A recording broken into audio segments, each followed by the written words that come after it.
University of কল্যাণীর সকল ছাত্রছাত্রীদের জানাই সুস্বাগতম। ফোর্থ সেমিস্টারের একটি অত্যন্ত গুরুত্বপূর্ণ বিষয় মাইনর পলিটিক্যাল সায়েন্স।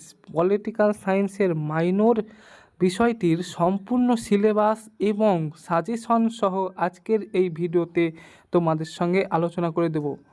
আজকে মূলত পর্ব ওয়ানে তোমরা সম্পূর্ণ 2 নম্বরের প্রশ্ন উত্তরগুলো দেখে নিতে পারবে এবং খাতায় নোট করে নিতে পারবে এবং চাইলে পিডিএফ সংগ্রহ করতে পারবে।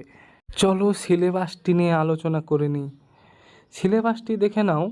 Indian foreign policy in a globalising world, এইটি হলো তোমাদের মূল সিলেবাস। 50 নম্বরের টোটাল পরীক্ষা হবে থিওরি। এই বিষয়টি শিক্ষার্থীদেরকে পড়ানোর মূল উদ্দেশ্যটি দেখে নাও। বিশ্বায়নের যুগে ভারতের পররাষ্ট্রনীতি, অগ্রাধিকার বা পছন্দগুলি সম্পর্কে একটি গভীর অন্তর্দৃষ্টিপূর্ণ ধারণা লাভ করতে এবং বৈশ্বিক মহাশক্তিদের সাথে ভারতের সম্পৃক্ততা বা সম্পর্কের গতি প্রকৃতি চিহ্নিত করতে এই সিলেবাসটি তোমাদের অন্তর্ভুক্ত করা হয়েছে। ইউনিট 1-এ আছে ভারতের পররাষ্ট্রনীতি। ইউনিট 2-এ আছে আমেরিকা এবং সোভিয়েত ইউনিয়ন বা রাশিয়ার সাথে ভারতের সম্পর্ক। ইউনিট 3-তে আছে চীনের সাথে ভারতের সম্পৃক্ততা ও নীতি। 4 নম্বর ইউনিটে আছে দক্ষিণ এশিয়ায় ভারত।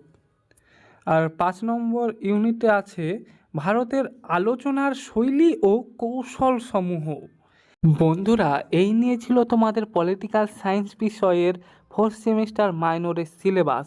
এবার অফিসিয়াল রেকগনাইজ পাঠ্যপুস্তকগুলো দেখে নাও। Muchkund Deb, Indian foreign policy.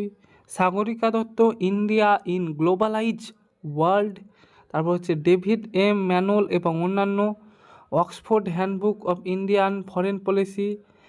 এছাড়াও দ্য মোদি ডক্ট্রিন বইসমূহ। এবার দেখে নাও সাজেশান পিডিএফ এবং আমার তৈরি করা সাজেশানটি। আমার তৈরি করা সাজেশান পিডিএফে তোমরা মূলত ইউনিট 1 থেকে উত্তর ঔপনিবেশিক রাষ্ট্র থেকে বৈশ্বিক শক্তি, ইউনিট 2 থেকে আমেরিকা ও রাশিয়ার সম্পর্ক এবং ইউনিট 3 থেকে চীন বিতর্ক, ইউনিট 4 থেকে সার্ক ও দক্ষিণ এশিয়া এবং ইউনিট 5-এ ডাব্লিউটিও, আরসিইপি, পারমাণবিক ও জলবায়ু নীতি। প্রতিটি বিষয়ের উপরেই 2, 5, 10 নম্বরের প্রশ্ন ও উত্তর নিখুঁতভাবে কভার করা হয়েছে।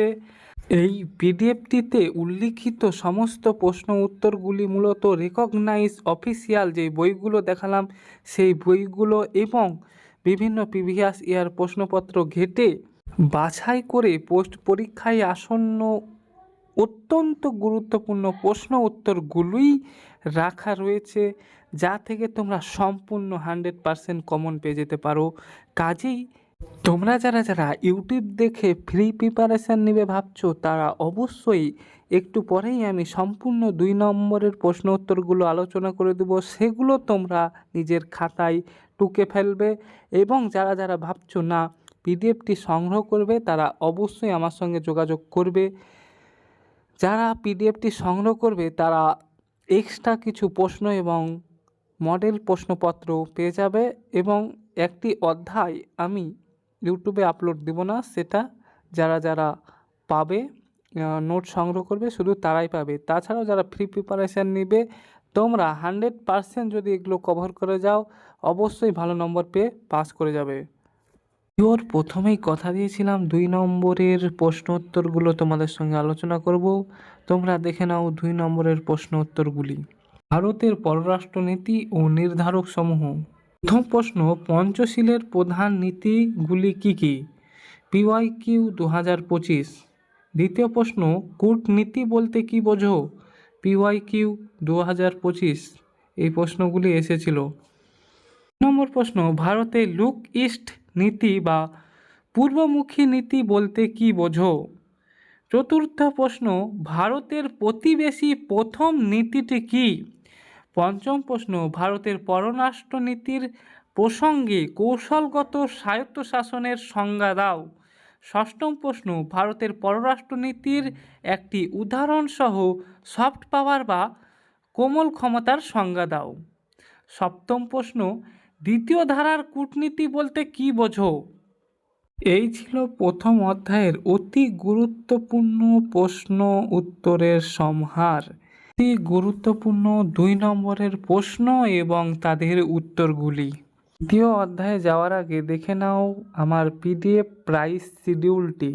তোমরা যারা পিডিএফটি সংগ্রহ করতে ইচ্ছুক, তোমরা 4th সেমিস্টারের বিষয়, সেক্ষেত্রে তোমরা 89 রুপি পেমেন্ট করে তোমরা পিডিএফটি সংগ্রহ করতে পারবে। এই হলো আমার প্রাইস শিডিউল, যেটির মাধ্যমে তোমরা যে কোনো সাবজেক্টের পিডিএফ সংগ্রহ করতে পারবে। অধ্যায়ের প্রথম প্রশ্ন, ভারত ও মার্কিন যুক্তরাষ্ট্রের মধ্যে বেসিক এক্সচেঞ্জ কর্পোরেশন চুক্তি কোন সালে স্বাক্ষরিত হয়? এটি প্রিভিয়াস ইয়ার প্রশ্ন।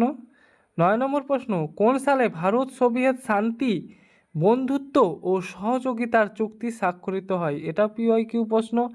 ভারত ও মার্কিন সিভিল পরমাণু চুক্তির প্রধান উদ্দেশ্য উল্লেখ করো। 11 নম্বর প্রশ্ন, LEMOA এর সম্পূর্ণ রূপ কি? ভারত ও মার্কিন যুক্তরাষ্ট্রের মধ্যে এটি কোন সালে স্বাক্ষরিত হয়? 12 নম্বর প্রশ্ন, সাম্প্রতিককালে ভারত ও রাশিয়ার মধ্যে অর্থনৈতিক সহযোগিতার 2টি ক্ষেত্র উল্লেখ করো। 3 নম্বর অধ্যায়ের 13 নম্বর প্রশ্ন, ভারত ও চীন দ্বিপাক্ষিক সম্পর্কের ক্ষেত্রে প্রধান বিপদগুলি কি কি?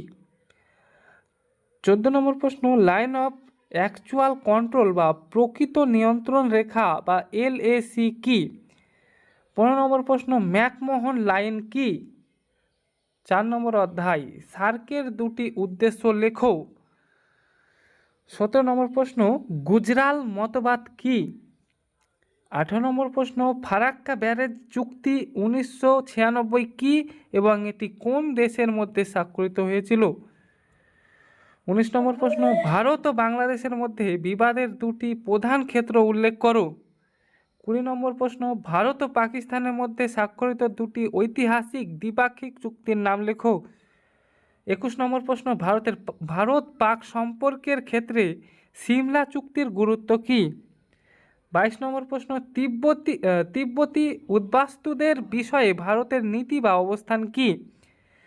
23 নম্বর প্রশ্ন, ভারত ছাড়া ব্রিক্স গোষ্ঠীর অন্য 2টি সদস্যের নাম লেখো।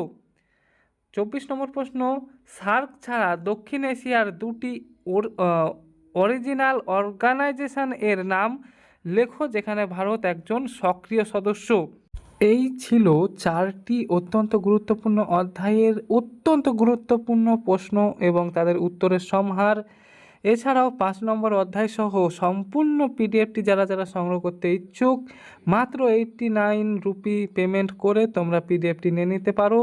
পার্ট 2 এ সমস্ত 5 নম্বরের প্রশ্ন উত্তরগুলো আলোচনা করে দেব। ধন্যবাদ ভিডিওটি এত দূর দেখার জন্য। তোমাদের গুরুত্বপূর্ণ মতামত কমেন্টের মাধ্যমে জানাও। এছাড়াও কোনো সাবজেক্টের ভিডিও প্রয়োজন হলে অবশ্যই সাবজেক্টটি কমেন্টের মাধ্যমে জানাও। কোনো সাবজেক্ট নিয়ে তোমরা যদি দ্বিধায় আছো বলে মনে করো, অবশ্যই আমাকে হোয়াটসঅ্যাপে সিলেবাসটি সেন্ড করবে। তোমাদের সাহায্য করার আমি চেষ্টা করব।